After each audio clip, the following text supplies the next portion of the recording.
Hello all, this is Nandhini, Assistant Professor, Department of Computer Science at Dr. SNS College of Arts and Science. Now we are going to discuss about Internet Protocol in Computer Network and Data Communication. So let's discuss. The IP stands for Internet Protocol. It is a protocol which is defined in the TCP and IP model, which helps to used for sending the packets from source to destination. The main task of IP is to deliver the packets from source to destination, which is based on the IP addresses, so that IP addresses are available in the packet headers. And the IP defines the packet structure, so that hides the data which is to be delivered as well as the addressing method, so that labels the datagram which with the source and destination information. And next one is the basic protocol functions. So the first function is connection establishment and relation.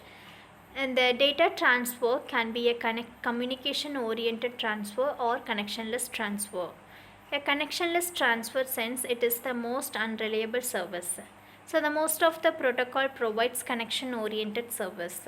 If a large volume of data transfer is required, the connection oriented services are always better. And the second function is encapsulation. So the protocol defines how the data is encapsulated in the frame or packet. Each packet contains the three fields for controlling the information. There are address, error control and protocol control. And the third function is segmentation and reassembly. So when the application entity sends the data to another host application entity, it moves from the application layer to the physical layer of the same host. Then the data packet travels on transmission media, and then again from the physical layer to the application layer of destination.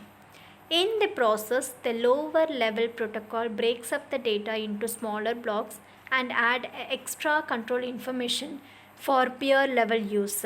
So this process is called as a segmentation. And reassembly means when the packet reaches the destination and it moves from the lower level to the upper level. The upper level protocols recombine the blocks to get actual data after removing control information then added by the sender's lower level protocol. So this is called as a reassembly. And the fourth function is data transfer management. So which means if the sender can generate the data at the rate of 10 Mbps and the receiver can accept at the speed of 1 Mbps. So then it is the protocol that synchronized them properly to provide matching and sequencing. And the fifth function is multiplexing and demultiplexing. So the multiplexing function of the protocol is more related to addressing.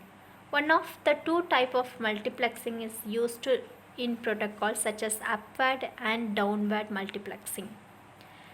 And the last function is addressing. So which means it is the process of defining the address of entities during the communication.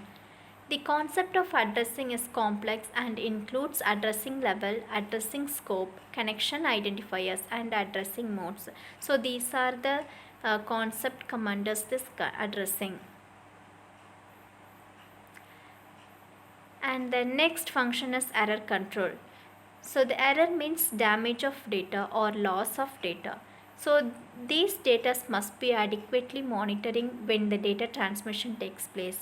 The damage or error in data controls, which is detected by the error control methods defining in the protocol. And the error control is implemented in two steps. There are error detection and retransmission of data. So error detection sends, so some error detection code is sent by the sender with each PDU. The receiver knows that code and checks if the code in the received data is correct or not.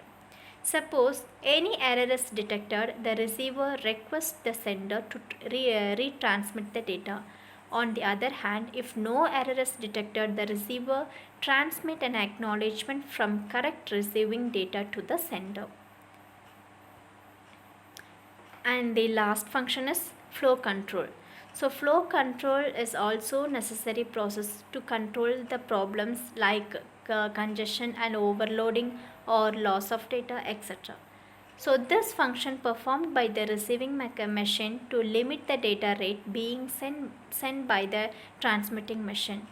The stop and wait protocols are the simplest method to control the data flow, and this method is must to especially if the communicating machine have different transmission and reception data rates. So these are the protocol functions in internet protocol. And next one is principles of internet working. So the first principle is requirement for internet working. So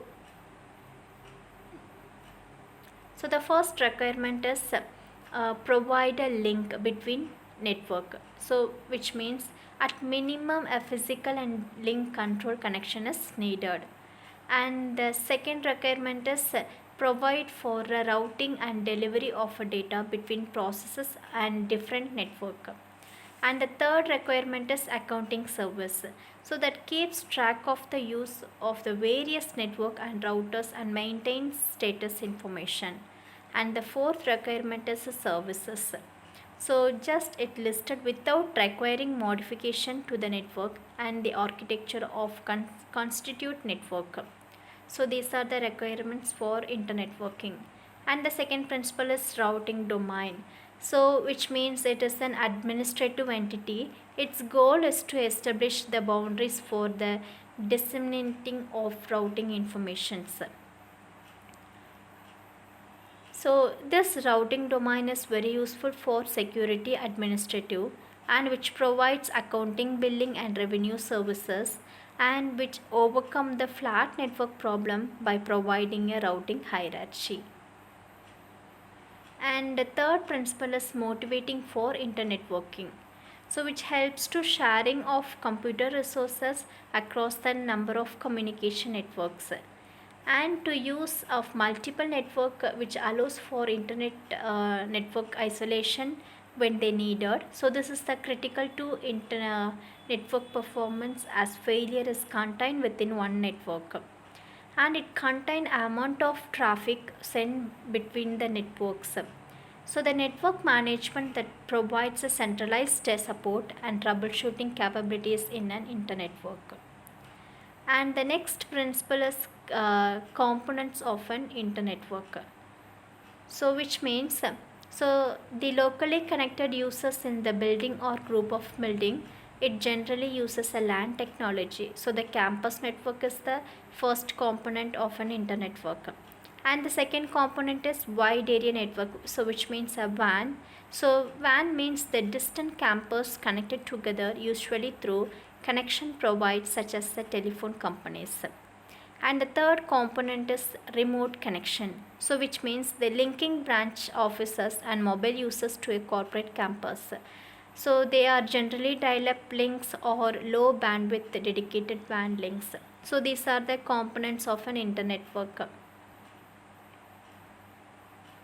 So these are the principles of internet working.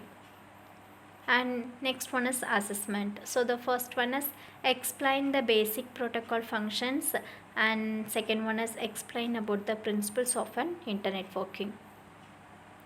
So these are the reference. Thank you.